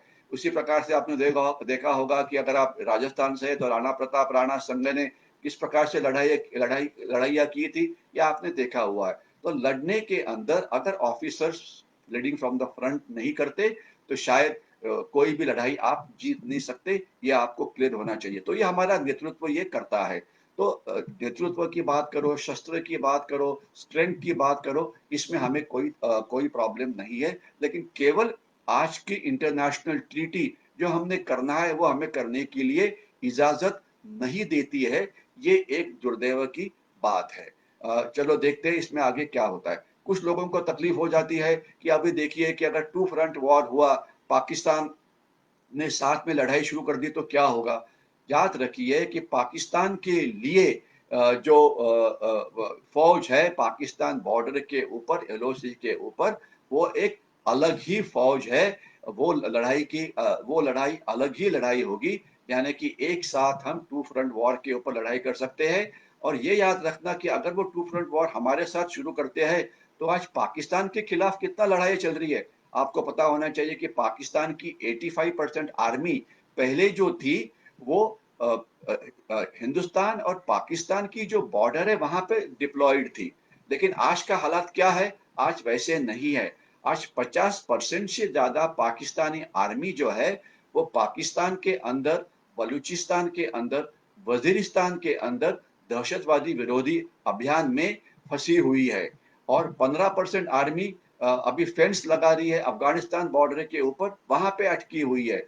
10-15% आर्मी जो पाकिस्तान ईरान का बॉर्डर है, वहां पर फंसी हुई है। और आपको पता होगा कि जब पुलवामा में अटैक हुआ था और उसके बाद हमने उसका रिप्लाई दिया बालाकोट में हमला करके, उसी समय पाकिस्तान ने ईरान के अंदर अटैक किया था और उसका जवाब ईरान ने भी पाकिस्तान के अंदर हमला करके दिया हुआ है। तो ये मत समझना कि पाकिस्तानी आर्मी जब जरूरत पड़े तो सामने आ जाएगी, क्योंकि कल परसों ही बात में एक खबर आई थी कि पाकिस्तान ने 2 डिवीजन लद्दाख में लाई हुई है।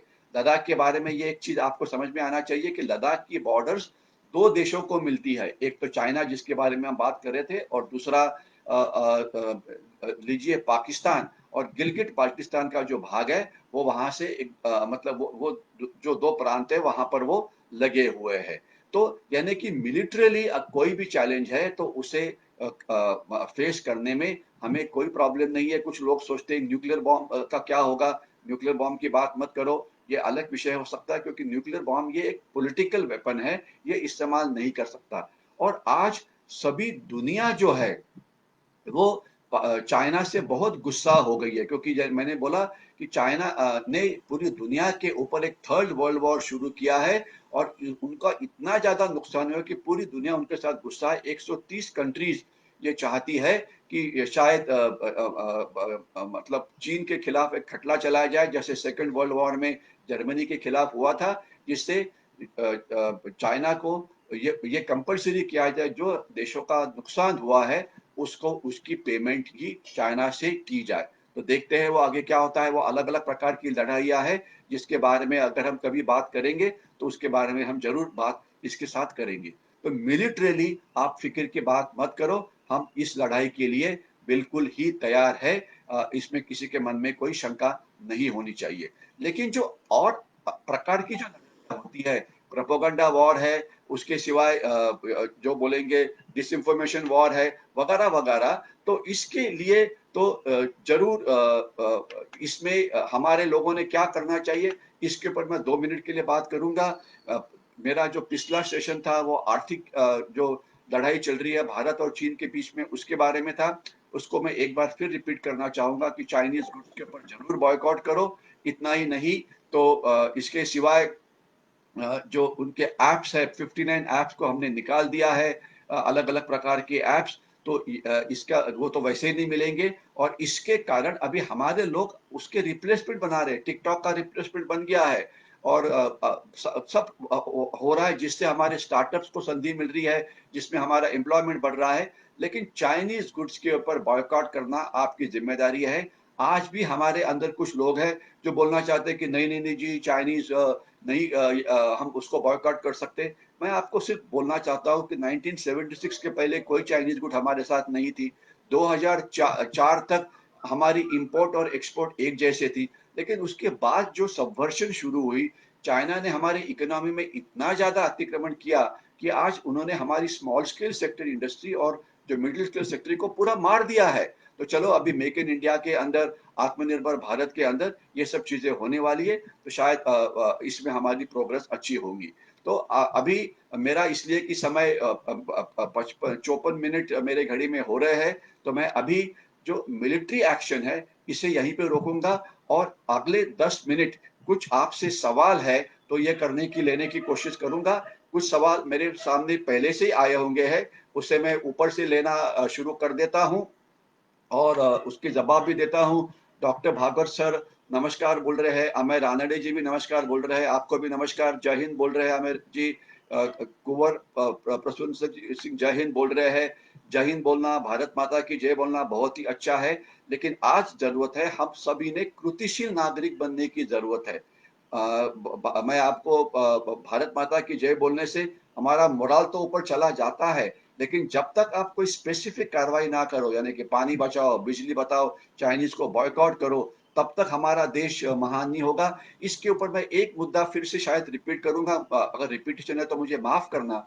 अगर हमने आज देश की प्रगति करनी है, देश को महान बनाना है, तो सबसे इम्पोर्टेंट बात है कि हमारे जो देश के नागरिक हैं, उन्होंने जो वो जिस ही प्रोफ़ेशन में है, उसमें उन्होंने वर्ल्ड क्लास बनने की ज़रूरत है। क्योंकि जिस देश के नागरिक वर्ल्ड क्लास होते हैं, ऑटोमेटिकली वो देश ही एक महासत्ता बन जाता है। अगर आप विद्यार्थी है तो आप सबसे अच्छा विद्यार्थी माना जाता है कि अर्जुन ये सबसे अच्छा विद्यार्थी था, तो आप अर्जुन बनो। अगर आप प्रोफेसर है या यह है तो आप द्रोणाचार्य को बहुत अच्छा शिक्षक माना जाता था, वो आप द्रोणाचार्य से आगे चले जाओ। अगर आप साइंटिस्ट है तो आप डॉक्टर अब्दुल कलाम को अच्छा साइंटिस्ट माना जाता है, आप उनसे आगे जाओ। अगर आप फार्मर्स है तो फार्मिंग में हमारी प्रोडक्शन वर्ल्ड क्लास होनी चाहिए। अगर आप बिजनेसमैन है तो आप माइक्रोसॉफ्ट के आगे चले जाओ। अगर आप यानी कि तंत्रज्ञान है, टेक्नोलॉजी है, जिस फील्ड में आप काम कर रहे हैं, वहाँ पर अगर आप वर्ल्ड क्लास नहीं बनोगे तो हम हमारी देश की प्रगति नहीं हो सकती। एक देखने वाली बात यह है कि आज हमारे देश के लोग मैं एक बात शायद फिर रिपीट करना चाहूँगा, 76 तक हमारी और चाइनीज़ की इकोनॉमी एक ही लेवल पे थी, लेकिन उसके बाद वो हमारे से 4 गुना आगे चले गए हैं। तो 1976 से लेकर अभी तक हम क्या कर रहे थे? हम एक-दूसरे के साथ लड़ाई करने में लगे हुए थे, करप्शन स्कैंडल्स चल रहे थे, कश्मीर के अंदर छुपा युद्ध चल रहा था, पाकिस्तान का नक्सलवाद, माओवाद सेंट्रल इंडिया में चल रहा था। यानी कि हम आर्थिक प्रगति छोड़ के बाकी सब काम में लगे हुए थे। तो आज ज़रूरत यह है कि फ़ोकस करें हमारी आर्थिक प्रगति के ऊपर। उसके बाद चंदर दुगर जी भी जय हिंद बोल रहे हैं, प्रिया सावंत जी बोल रहे हैं कि वो मेरे से बिल्कुल सहमत है। अगर आप मेरे कहने से सहमत है, तो इस वीडियो को ज़रूर शेयर करिए क्योंकि हर एक आदमी इसको देख नहीं सकता है, तो सोशल मीडिया के ऊपर ज़रूर शेयर करिए और उसको लाइक भी ज़रूर करिए। प्रिया जी लिख रही है कि हमारे प्राइम मिनिस्टर जो गए वो एक अच्छी कार्रवाई थी। अ, प्राइम मिनिस्टर श्री नरेंद्र मोदी तो चले गए, जी तो वहाँ गए नहीं है। तो ये भी एक शायद वही पॉलिसी फॉलो कर रहे थे लीडिंग फ्रॉम द फ्रंट, जो इंडियन आर्मी की पॉलिसी है। उसका नतीजा अच्छा ही हो सकता है। जय हिंद। और दिनकर जी बोल रहे हैं, विजय वेद पाठक जी बोल रहे हैं, उनका सवाल है कि any possibilities that India can take a direct action to push back China. आप ये पूछ रहे हैं कि हम चाइना के खिलाफ मिलिट्री एक्शन लेके उनको पीछे भेज सकते हैं कि नहीं। मैंने बिल्कुल साफ किया कि चाइना को हम बिल्कुल भेज सकते हैं। और आपको पता होना चाहिए ये 2 बार हमारे इतिहास में हुआ है। 62 के लड़ाई के बाद में कभी करूंगा बाद में। लोग सोचते हैं कि 62 में हमारा डिफीट हुआ था, वो मिलिट्री डिफीट नहीं था। 62 के अंदर हमारी 3.5 लाख आर्मी थी, उसमें से केवल 25,000 आर्मी अरुणाचल प्रदेश में इस्तेमाल हुई और 5,000 25,000 army was use in Arunachal Pradesh and approximately 5,000 इन लद्दाख। तो यानी कि 10% आर्मी का हमने इस्तेमाल किया, 90% आर्मी का इस्तेमाल नहीं हुआ। एयरफोर्स और नेवी को हमने इस्तेमाल नहीं किया। जो डिफीट हुआ 62 में वो एक पॉलिटिकल डिफीट था, वो आर्मी का नहीं था। उसके बाद मैं वेद पाठक जी के सवाल की तरफ आ रहा हूँ। 67 में चाइना ने इस प्रकार की एक बार कार्रवाई की। जो हमारा नाथुला का एरिया है, नाथुला तो आप टूरिस्ट बन के कभी गए होंगे। नाथुला एक पास है, वहां पे एक चोला नाम की जगह है, वहां पे उन्होंने इस प्रकार की इंक्रोचमेंट की थी। वहां पे जो हमारे एक जियो जनरल थे, वो बहुत ही आक्रामक थे। उन्होंने किसी को नहीं पूछा और उनकी चाइनीज की ऐसे पिटाई कर दी कि उसमें 350 चाइनीज सोल्जर्स ये मारे गए। और हमने हमारे 70 सोल्जर्स उन्होंने हमारी जान वहां पे दे दी। जनरल सगत सिंह उनका नाम है। और शायद इनका नाम अगर आपने 71 की लड़ाई सुनी होगी, तो उसमें भी ये बहुत ही एक आक्रामक सोल्जर थे कि वो वहां 71 के अंदर वो बांग्लादेश में वो कोर कमांडर थे। और उनकी कोर ढाका में पहुंचने वाली सबसे पहली कोर थी, वो बहुत ही आक्रामक थे। तो ये जो जनरल सगत सिंह जो थे, उनके कारण 67 में हमने उनको रगड़ दिया। 1986 में सुमडोरोंगचू नाम की जगह है कि जो अरुणाचल प्रदेश में है, वहां पर भी चाइनीज ने एनक्रोचमेंट किया। वहां पर हमारे कौन थे सेनापति? जनरल सुंदर जी, जिनका आपने नाम सुना होगा। ऑपरेशन ब्लू स्टार में वो थे, चीफ ऑफ आर्मी स्टाफ थे हमारे देश के। इसके बाद उन्होंने एक्सरसाइज ब्रास टाक के लिए वो जाने जाते हैं, तो इसके बारे में आपको पता है। तो ये वो भी बहुत आक्रामक थे। उन्होंने हमारे फौज को जाके चाइना के पीछे बैठा दिया और चाइनीज वहां से भाग गए। तो अगर लड़ाई करनी है तो इंडियन आर्मी कर सकती है, लेकिन क्या आप इंटरनेशनल ट्रीटी को तोड़ना चाहेंगे? ये एक सवाल है जिसका रिप्लाई तो पॉलिटिकल लीडरशिप को ही देना पड़ेगा। क्योंकि मेरा कहना बिल्कुल क्लियर है कि चाइना को डिप्लोमेसी समझ में नहीं आती है। चाइना को जैसे कि वैसा यही चीज समझ में आती है। तो शायद हमें ये करना पड़ेगा। कब होगा, कैसे होगा, आने वाला समय बताएगा। लेकिन militarily it is very much possible to throw out the Chinese. Smita Deodhar ji बोल रही है कि इस प्रकार के टॉक्स लोगों के सामने जाना चाहिए। स्मिता जी आप जरूर शेयर करिए। चंद्रकांत जाधव जी जय हिंद बोल रहे हैं, जय हिंद आपके लिए भी। स्मिता जी पूछ रही है कि will we seek international military help in case of a war with China. आप ये पूछ रही है कि हम किसी से मिलिट्री हेल्प मांगेंगे क्या? स्मिता जी मैं आपको ये बोलना चाहता हूँ, जिस प्रकार से चाइना आक्रामक हुआ है लद्दाख के अंदर, उसी प्रकार से वो आक्रामक है साउथ चाइना समुद्र के अंदर। वहां पे जापान है, उनके एरिया में चाइना की एक सबमरीन घुसी थी। तो जापान ने तो खैर आक्रामकता दिखाई, लेकिन कुछ देर एक हफ्ता पहले चाइना की कोस्ट गार्ड ने वियतनाम की एक बोट को डुबा दिया। वियतनाम कुछ नहीं कर पाया। इंडोनेशिया के वाटर्स में आ गए, इंडोनेशिया कुछ नहीं कर पाया। साउथ ईस्ट एशिया के देश उनके साथ बहुत नाखुश है, लेकिन वो मिलिट्रीली वो कुछ कर नहीं पा रहे हैं। अभी इतना ही नहीं, तो अभी आप देखिए, इस दुनिया का सबसे बड़ा जो मिलिट्री अलायंस है उसका नाम है NATO, North Atlantic Treaty Organization. अगर आप में से कोई फौजी चीजों के बारे में जानते तो ये दुनिया का मोस्ट पावरफुल मिलिट्री अलायंस था।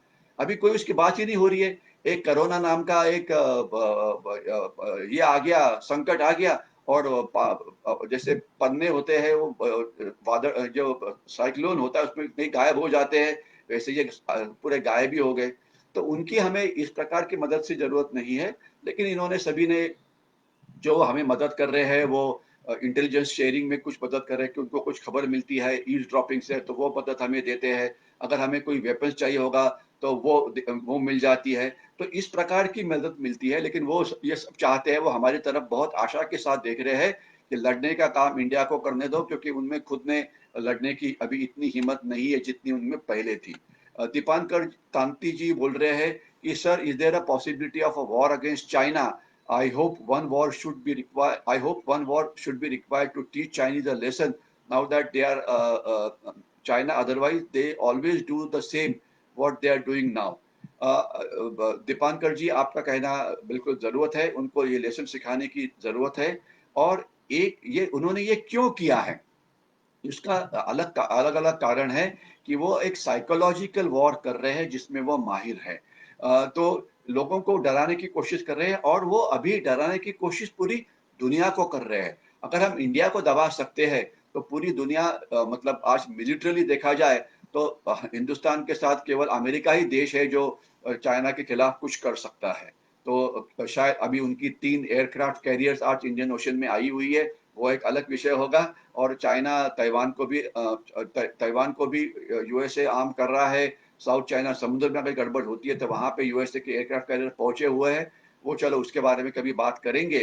लेकिन लड़ाई होगी कि नहीं, ये आने वाला समय बताएगा। लेकिन बहुत सारी दुनिया उनके खिलाफ है, लेकिन लड़ाई, फिजिकल लड़ाई करने की हिम्मत अभी कोई नहीं कर रहा है। हमारे सोल्जर्स ने दिखा दिया 15-16 रात को। तो क्या 15-16 जून की रात एक बार फिर रिपीट होगी? ये एक अपने आप में डिसीजन होगा, लेकिन होगा तो चाइना को ब्लडी नोज मिलेगा, इसके बारे में मुझे कोई शक नहीं है। चित्रा जी पूछ रही है कि are we equipped to fight a war with China if it's inevitable? मैं आपको ये बोलना चाहता हूँ, जनरल मलिक हमारे चीफ ऑफ आर्मी स्टाफ थे। चित्रा जी पूछ रही है कि क्या हमारे पास जो शस्त्र वगैरह है वो काफी है कि नहीं। हमारे एक सेनापति थे, जनरल वेद प्रकाश मलिक, जो कारगिल में हमारे चीफ ऑफ आर्मी स्टाफ थे। उनको यही सवाल पूछा गया कि क्या आप तैयार है कि नहीं। तो उन्होंने जो रिप्लाई दिया वो आज मैं एक बार फिर रिपीट करता हूँ, we will fight with what we have, however we will fight very very well, and we will do everything possible to protect the borders. यानी कि हमारे साथ पास जो वेपन्स है उससे हम लड़ेंगे, और हम बहुत ही अच्छा लड़ेंगे। कहने के दो मतलब है, लड़ेंगे तो सही, जीतेंगे तो सही, लेकिन हमारे पास जो वेपन्स है उसके साथ। यानी कि उसका मतलब क्या होता है, शायद हमारे पास जो वेपन्स है उसकी मॉडर्नाइजेशन की जरूरत है। शायद मेक इन इंडिया में ये होगा, वो एक अलग बात है। लेकिन आज की डिफेंस बजट बढ़ाने की जरूरत है, मॉडर्नाइजेशन की बढ़ने की जरूरत है, इंफ्रास्ट्रक्चर बढ़ाने की जरूरत है। इसमें मैं एक चीज बोलना चाहूंगा कि पिछले पास हमने रोड्स इस इलाके में कोई तैयार किए ही नहीं, क्योंकि रोड्स की फौज को बहुत जरूरत होती है, क्योंकि उसके ऊपर फौज जा सकती है। चाइना अगर अंदर आता है तो उसे वहां पे फास्ट पहुंचने के लिए मदद मिल सकती है। पहले 7 दिन लगते थे लेह से वहां जाने के लिए, अगर चाइना इंट्रूजन करता था तो। अभी हम 2 दिन में वहां पे पहुंच जाते हैं, क्योंकि 270 किलोमीटर का रास्ता तैयार हो गया है, जो पेंगयांगसो लेक से लेकर गलवान तक पहुंचता है और दौलत बेग ओल्डे तक जाके पहुंचता है। तो हमारा रिस्पॉन्स अच्छा हो गया। लेकिन अभी तक हम रोड ही नहीं बनाते थे, क्योंकि हम डरते थे उनसे। तो ये शायद अभी शुरू हो गया है, और ये भी एक कारण था कि चाइना ने इंट्रूजन हमारे पास किया, क्योंकि वो धमकाना चाहते थे कि आप रोड कंस्ट्रक्शन को रोको। उन्होंने तो अपने रोड बांध दिए, लेकिन हमें वो बताने, जब हम तैयार करते थे हमें रोकने की कोशिश करता था। लेकिन हम उनकी चीज बिल्कुल नहीं मान रहे हैं, और हम रोड बनाएंगे। और आज लद्दाख की सबसे बड़ी प्रॉब्लम क्या है कि यहाँ पे 6 महीना ये पूरा बंद हो जाता है, और जो एक ही रोड लद्दाख में आती है, जो श्रीनगर से, अगर आपको इसका ज्योग्राफी पता है तो जम्मू से श्रीनगर के लिए एक ही रोड जाती है, बनिहाल पास या नेहरू टनल के बीच में से। उसके बाद श्रीनगर से वो वाया कारगिल को रोड जाती है, जो जाती है वहां पे जो जोजिला पास है वहां से, और वहां से कारगिल से वो आगे लेह चली जाती है। एक ही केवल रोड है, और जोजिला पास बहुत ऊपर हाइट के ऊपर है, तो 6 महीना ये रोड बंद होती है। तो अभी हमारी सरकार एक नीचे टनल बना रही है, जैसे मुंबई पुणे एक्सप्रेस हाईवे के ऊपर टनल है, तो जिससे ये 12 महीना ये रोड खुली रहेगी, जिससे हमारी जो लड़ाई की क्षमता है ये बढ़ेगी, क्योंकि ट्रुप्स की मूवमेंट ये आसान हो जाएगी। तो नितिन गडकरी जी ये काम कर रहे हैं, और वो बहुत ही एक डायनामिक मिनिस्टर है। तो शायद अगले 3-4 साल में ये टनल पूरी हो जाएगी, जिससे हमारी क्षमता बहुत अच्छी बढ़ेगी।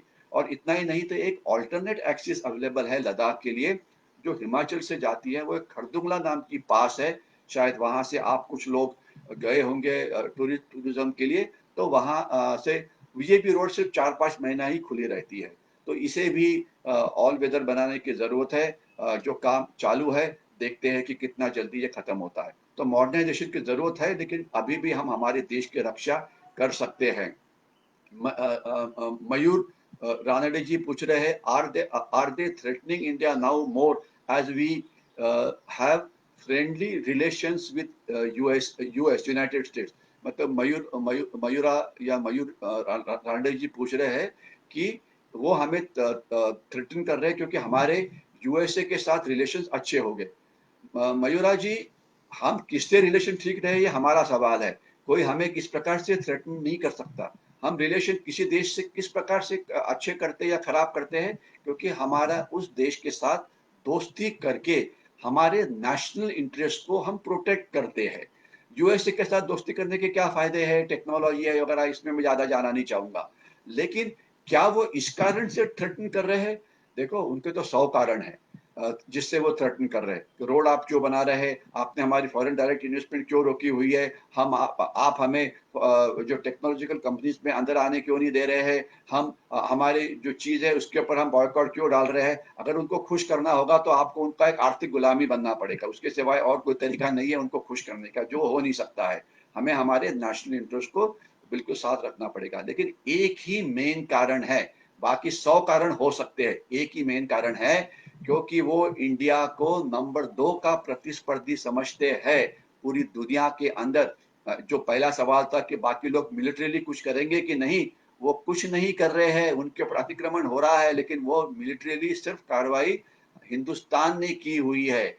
तो इसलिए वो हमें, चाइना हमें प्रतिस्पर्धी समझता है, तो अलग अलग चीजों का इस्तेमाल करते हुए वो हमें तकलीफ देने की कोशिश करेगा, हमारे खिलाफ हाइब्रिड लड़ाई लड़ने की कोशिश करेगा, जिससे हमारी आर्थिक प्रगति ना हो और हम चीन का प्रतिस्पर्धी बन के सामने ना आए। ये नंबर 1 कारण है। This is the clash of civilization. इसमें एक सिविलाइजेशन डिस्ट्रॉय होने वाली है, वो चाइना होगी कि इंडिया होगी। आशा करते हैं कि हम आगे जाएंगे, उनको पीछे ढकेल देंगे हम, लेकिन ये लड़ाई जल्दी से खत्म होने वाली नहीं है। एक रेणु जी ने पूछा है, impact of prime minister Narendra Modi visit to border, या इसके ऊपर मैंने 15 मिनट बात की हुई है, मोराल के ऊपर क्या असर वगैरह होता है, ये मैंने बात की, उसे मैं रिपीट नहीं करना चाहूंगा। दीपांकर जी पूछ रहे हैं कि अगर हम sir internally we all are boycotting China, but if military will also boycott them from the border it would be even be better. मेरा ये आपका सवाल मुझे समझ में नहीं आया। मिलिट्री एक्शन अगर आपको मतलब इंटरनेशनल करार को हम छोड़ देते हैं तो मिलिट्री एक्शन हो सकती है, उस पर कोई तकलीफ नहीं है। Capability we have, intention whether to do it और not is something what we have to see. मुझे कुछ और सवाल यहाँ पे नजर आ रहे हैं, मैं देखता हूँ कि इसमें कुछ है कि नहीं। अ, ये एक शशांक जी लिख रहे हैं कि देश का वेलबींग अच्छा होना चाहिए, देश के साथ देश को सभी ने सर्विस देनी चाहिए। शशांक जी, आपका आपका ये बहुत अच्छा है। मतलब काफी सारे रिमार्क्स जो है, जो जिसका संबंध लोग अच्छे बोल रहे हैं कि अच्छा लेक्चर है वगैरह, चलो इसको शेयर करिए। ठीक है। तो एक और मुझे कुछ दिखाई दे रहा है, मैं देखता हूँ कि और कुछ है। ओके, मेरे ख्याल से मुझे अजय जी बता रहे हैं कि अभी मेरा समय ये हो गया है, तो मैं अभी अभी अगले 2 मिनट में रोकने की कोशिश करूंगा। आज मैंने आपको काफी सारी जो मिलिट्री एक्टिविटीज है उसके बारे में बोलने की कोशिश की। बिल्कुल, ये आपके दिल में ये कोई भी शक मत रखना कि मिलिट्रीली हम चाइनीज चैलेंज जरूर फेस कर सकते हैं, लेकिन डिसइंफॉर्मेशन वॉर, साइकोलॉजिकल वॉर, आर्थिक युद्ध वगैरह जो है, इसे और ज्यादा करने की जरूरत है। ये वॉर काफी दिन चलने वाला है, काफी महीने, काफी साल चलने वाला है, और इसमें हर एक इंडियन ये एक सोल्जर है, तो हमने उसके मुताबिक ही काम करना चाहिए। तो अभी आगे जब हम आएंगे आगे, जो हमला हमारा जो आगे वाला सेशन होगा, तो उसके अंदर हम एक फैसेट की बात करेंगे, जिसका टाइटल होगा कि प्रोपेगेंडा वॉर या साइकोलॉजिकल वॉर चाइना हमारे साथ किस प्रकार से लड़ रहा है और हम उसका मुकाबला कैसे कर रहे हैं। और उसके अगले वाले में हम देखेंगे कि जो नेबरिंग कंट्रीज है, वहां पे चाइना क्या कार्रवाई कर रहा है, वो नेपाल हो या कोई अपना म्यांमार हो या श्रीलंका हो, उसका मुकाबला हम कैसे कर सकते हैं। तो ये जो अलग-अलग फैसेट्स है इंडियन चाइना स्टैंड ऑफ के, इसके बारे में हम बातचीत करेंगे।